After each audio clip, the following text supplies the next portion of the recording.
Thank you so much. I'm very happy to be here today. I would like to share with you some of the experience that we have at the OECD in measuring and identifying the origins of exclusion in several countries. So the main question that we have here is to what extent all the activation and employment policies that you are implementing in public employment services and social services, to what extent do these programs and efforts match the needs of those who are jobless? And that's a very difficult situation in many instances, because the circumstances of those who are excluded from the labor market can be kind of messy. They can actually, as we'll see, face several types of barrier at the same time. And this messy picture makes the job of agents at ground level very complicated. So the main problem is that very often all the statistics that we have to adapt the policies at the local circumstances are not very well suited, because they are based on variables or distinctions that are very basic, such as age or gender or level of education. But that's not enough actually to characterize the situation and difficulties of the people that are the most excluded from the labor market. So what we need is to adopt a more people-centered approach in order to develop tools that are able to identify groups of clients that are share more barriers together, which actually might not be the groups that we have in the statistics based on basic indicators such as age or gender. So what we have in many countries is that, as I said, we have standard breakdowns in the statistics that you can use to build policies. The problem is that there is no clear link between the problems to be addressed and these statistics. For instance, being young per se is not a problem, obviously, to be included in the labor market.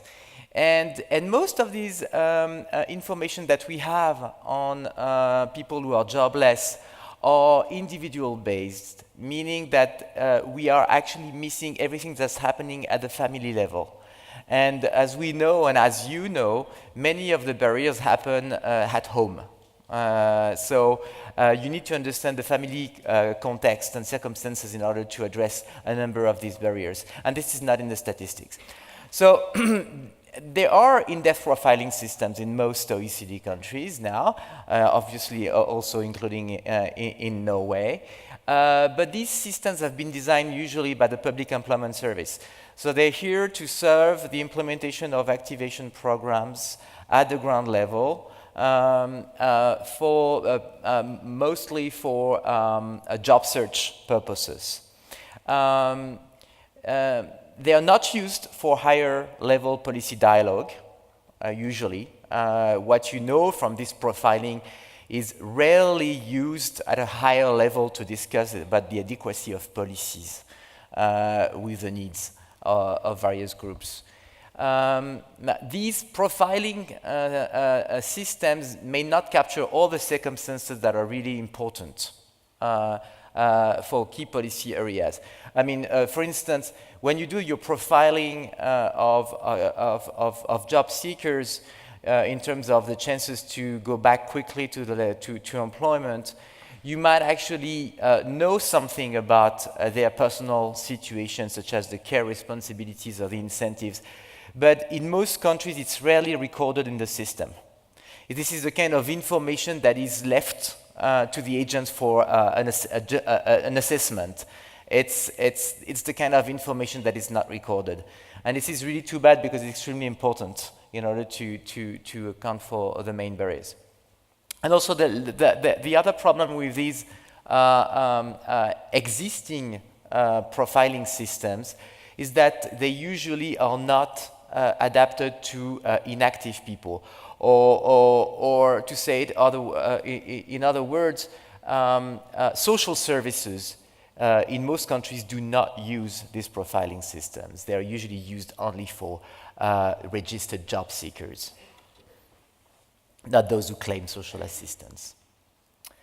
So what we've developed at the OECD in cooperation with the European Commission, also it's a joint project with the World Bank, because we adapt this tool to non-OECD countries, is what we call a tool called Faces of Joblessness.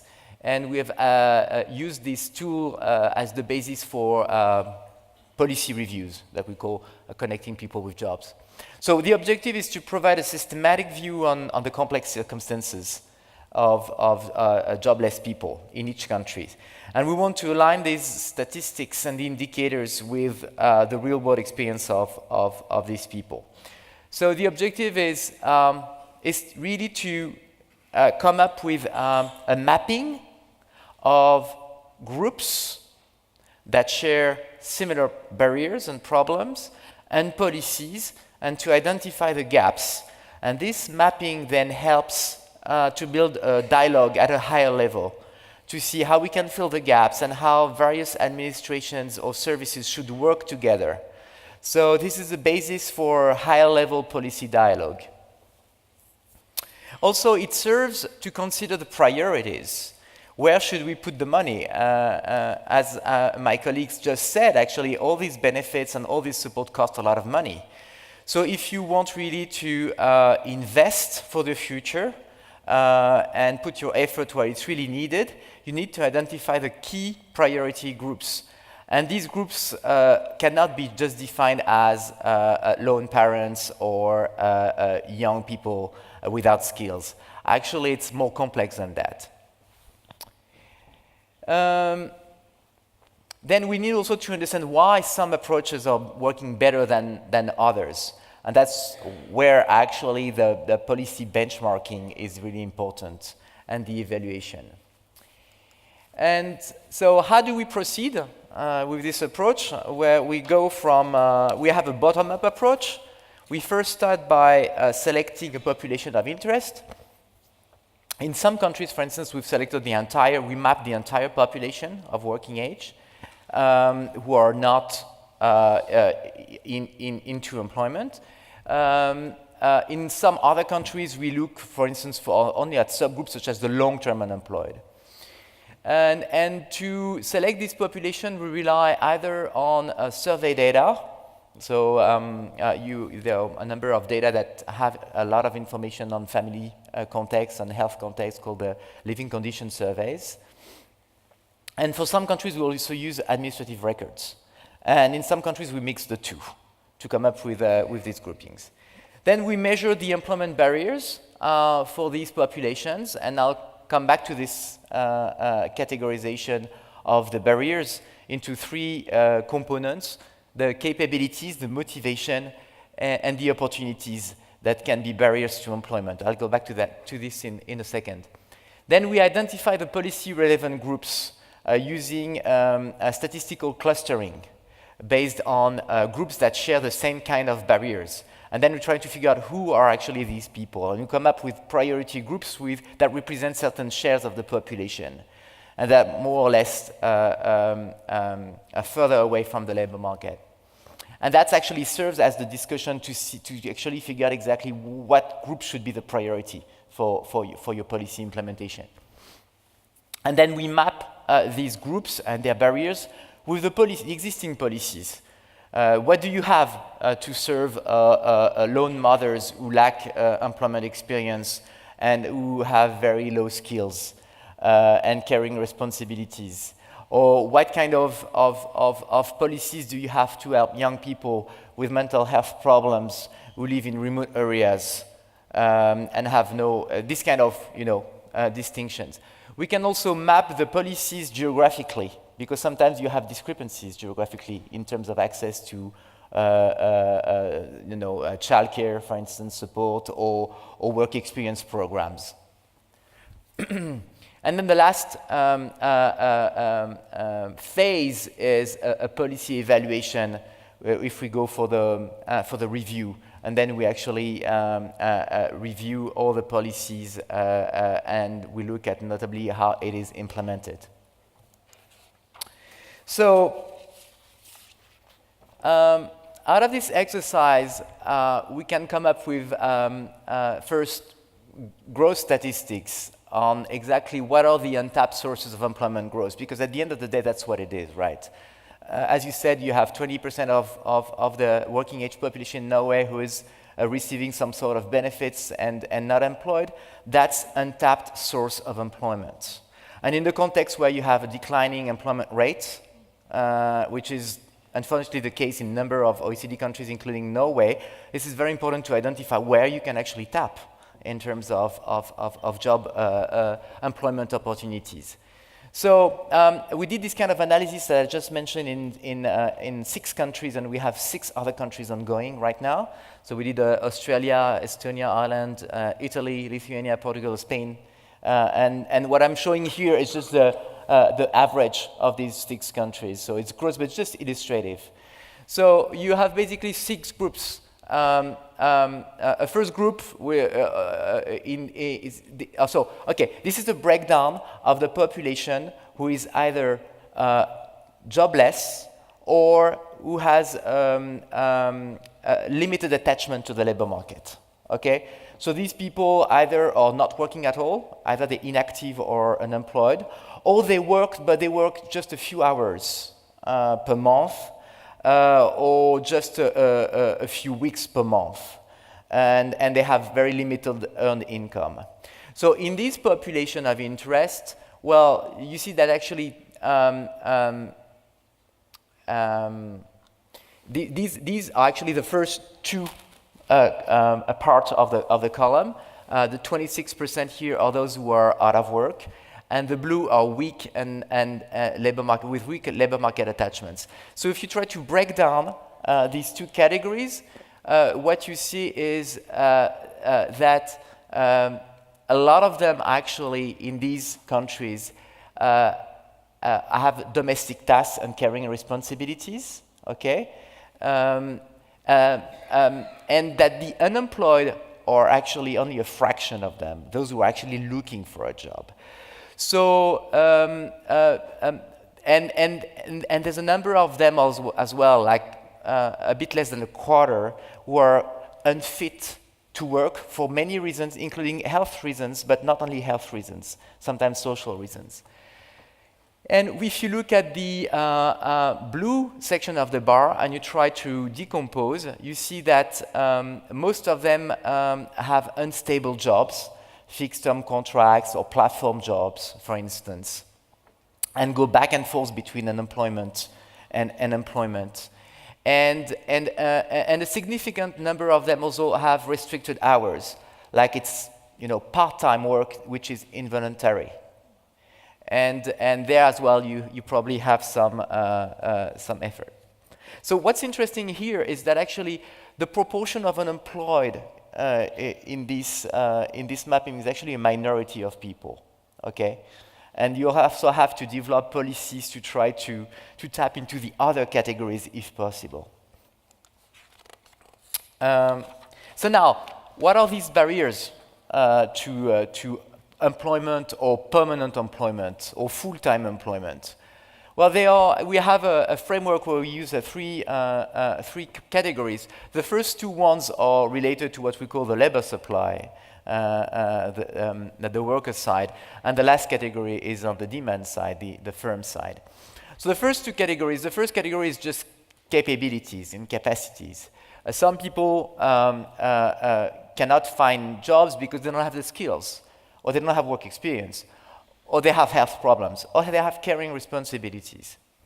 The second point is motivation, and that's very important because in our model, we actually map these motivation problems because we also map the discrepancies between, or the differences between level of benefits and the level of wages that these people can get. And definitely the level of social assistance or unemployment benefits can sometimes, for some people, be a problem in terms of incentives to go back to work.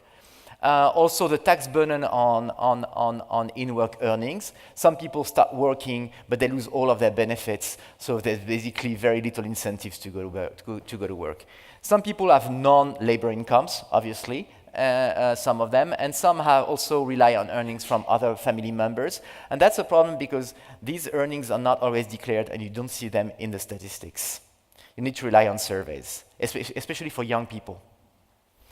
And then you have the opportunities. Well, obviously, I mean, you have cyclical labor market weaknesses, but you also have discrepancies that are geographical or in terms of employment opportunities. Or in some places, I mean, people have skills, but they don't have the skills that are demanded by firms in that region. Okay, so you have a discrepancy, a skill mismatch. So this is the framework that we use for our clustering. Okay, each barrier actually can be shared by various people from various groups, and people can have several of these barriers. And that's what we see. This is a categorization of the barriers across several countries in the OECD. This is only the population that, at the top of my bar, those who are jobless and partially employed. And among these two groups, you see that actually a minority of people have only one barrier, identified barrier to employment, which is the yellow-green bar at the top. And most people have two or more barriers, okay? And actually, a significant fraction have four or more barriers together. So that means that, I mean, the intervention is very complex for these people. Because if you miss one of these barriers, well, basically people will not go back to work. Okay? Notably because if they have health problems and you find them a job, they're not going to take the job. If you find them a job, but they have caring responsibilities and they actually took a training program that was successful, if you don't solve the childcare problem, they will not go back to work. So as you know at NAV, I mean, that's why you are all together, social unemployment, people working together. This is really the key for these people. So when you look at the various types of barriers, the most frequent is in the, so you have ranges across the countries that we have studied so far. And the most frequent barriers are a lack of work experience and a lack of education and skills. But you see that also health limitations are not rare. And also in a number of countries, health limitation, and a number of countries as well, you have a problem of scarce job opportunities. So the question is, are broad policy priorities in line with the most common barriers? Okay, that's the overall question that you want to have. And the other question that you want to raise is, are my policies in line also with the needs of specific groups? So that's an example of the kind of clustering that we can come up with in the cases of Ireland here, for instance. It's been published as an OECD working paper and IZA working paper as well. So you can come up with various groups that are priority groups because they represent a significant portion of your jobless people in the country. And as you can see in Ireland, it's mostly parents and people with caring responsibilities. But even among these parents, you have various groups that have actually completely different problems. Because some of the women that are jobless have low skills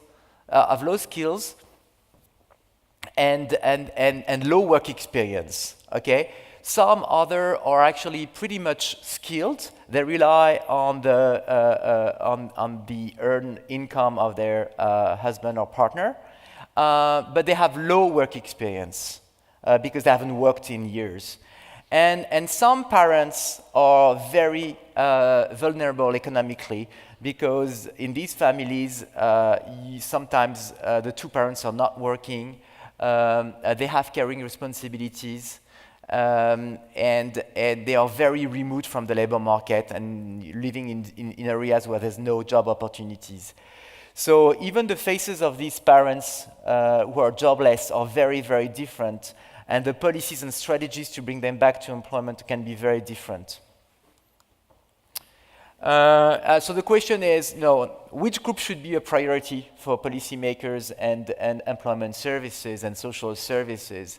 And are policies, current policies, aligned with their needs? Do I have the tools and the resources that I need to address these priority groups? And how should I coordinate with other administration or services in order to solve these problems? I mean, here in Norway, you obviously have a very strong experience in coordinating, but even in Norway, coordinating with education, for instance, might be difficult, I guess. So it's not an easy problem, even in Norway. So how does Norway... so I don't have the statistics for Norway, obviously, because we have not run this exercise for Norway. But how does Norway performs in terms of inclusiveness compared with other countries? Norway is a pretty inclusive country in terms of international comparisons, but you will see that there's a number of areas where it's not performing that well. This is a dashboard that we use for the implementation of what we call the job strategy at the OECD. We have a new job strategy we're launching on the 4th of December. And these are various dimensions that are important for this job strategy. And you see that Norway is the pink dot.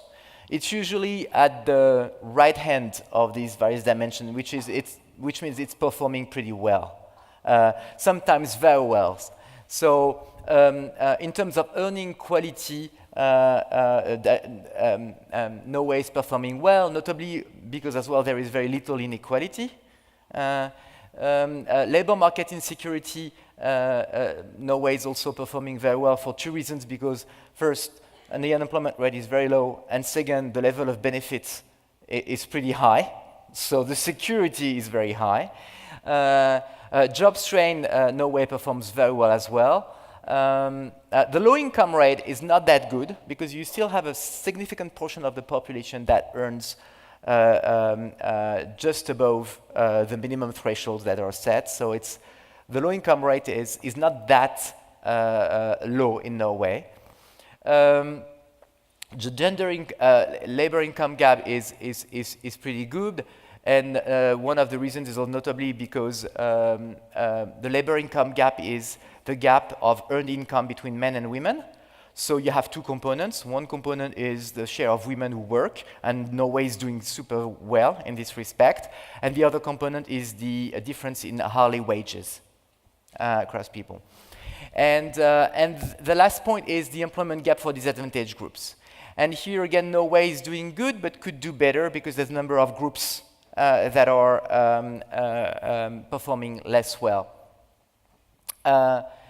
Notably, what is really striking in Norway is that those who are jobless, not in labor market, are much more disadvantaged than elsewhere in the OECD. Why? Because everybody else is being employed. So those who are left unemployed or jobless usually have faced a number of difficult barriers. Long-term unemployment is low compared with other OECD countries, but has doubled over the last decade. As I'll mention in a couple of minutes, the unemployment rate for young people is also twice as high as that for adults. Same for the low-skilled. And very strikingly, the unemployment rate for foreign-born is more than 3 times as high as for native, which is one of the highest gaps that we observe in the OECD countries. And also a well-known problem is also the widespread receipt of disability benefits and work assessment allowance, where this is really striking in differences with other countries. So these groups actually may face a variety of different barriers, not only one barrier, notably for the foreign-born or for youth. I'll give you an example with young people. So this actually comes from the review that we just published earlier this year on investing in youth. So that some of these you're familiar with. One of what is really striking with the situation of young people in Norway is that the share of young people without upper secondary degree is higher than in the OECD on average, which is a big problem in general. So definitely skills is a problem. And as you see on the right-hand side, the situation has not been improving over the last few years. Whereas actually in other countries, the rate of undereducated young people has been declining, not in Norway. And that's a problem in the context of the future of work. But young people face many other barriers. Many of these young people have a migrant origin. And so might have language problems or other skills problems.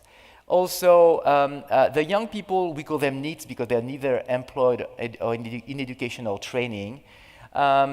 These young people who are jobless are 9 times as likely as other young people to report poor health. So they also face a health problem. They also have mental health problems, more specifically. They are 6 times as likely as other young people to feeling depressed. And they might have international disadvantage. They are twice as likely as other young people to have a father who was not working when they were 16 years old. And that's the problem of the intergenerational persistence of disadvantage and also of benefit receipts. You were mentioning these young people who were claiming benefits at 18, and 5 years later, you still find half of them are still on their benefits. There might also be a culture of benefit receipts there. So you see that even for this group of young people, you have many faces. So, well, this kind of mapping could be useful in the Norwegian context as well. Because, I mean, you're doing a lot, you have fantastic statistics, and you're doing a lot of great in-depth profilings of job seekers. You're a champion of integrating social and employment services. At the OECD, we actually give NAV as an example of this kind of integration, because notably we know that it's important for vulnerable groups. But, I mean, having more systematically this mapping in the country and for various groups could actually complement your in-depth profiling with a wider view on barriers than what you're doing right now at NAV. It should also shed light on the support needed for people who are working in new forms of work. A lot of the problem because you mentioned the people who actually have been out of work for more than 1 year, and they're half of your clients. But as you said, 1/3 of your clients actually are in and out, stay 6 months, then go back to work. And we're going to have, with the transformation of the labor market, more and more of these people coming back and forth between unemployment. And you might want to discuss how to solve this problem, how to help these people not staying in these forms of work all the time. And these jobs can be good as a starting point, as a stepping stone, but might be problematic after 5 or 10 years if you don't move up. Also, you might want to have a debate on the priority groups for targeting and tailoring the policies and the budgets to their needs. Well, also, this kind of mapping can also facilitate exchange with other Nordic countries as part of your Nordic cooperation. So that's it, I'm done. If you want to know more about what we're doing, we have published this mapping of vulnerable groups, excluded groups, for various countries. You can find them on our website. We have probably 6 or 7 publications already, and we're still working with other countries, Canada, Mexico, France at the moment, to extend our approach. Thank you.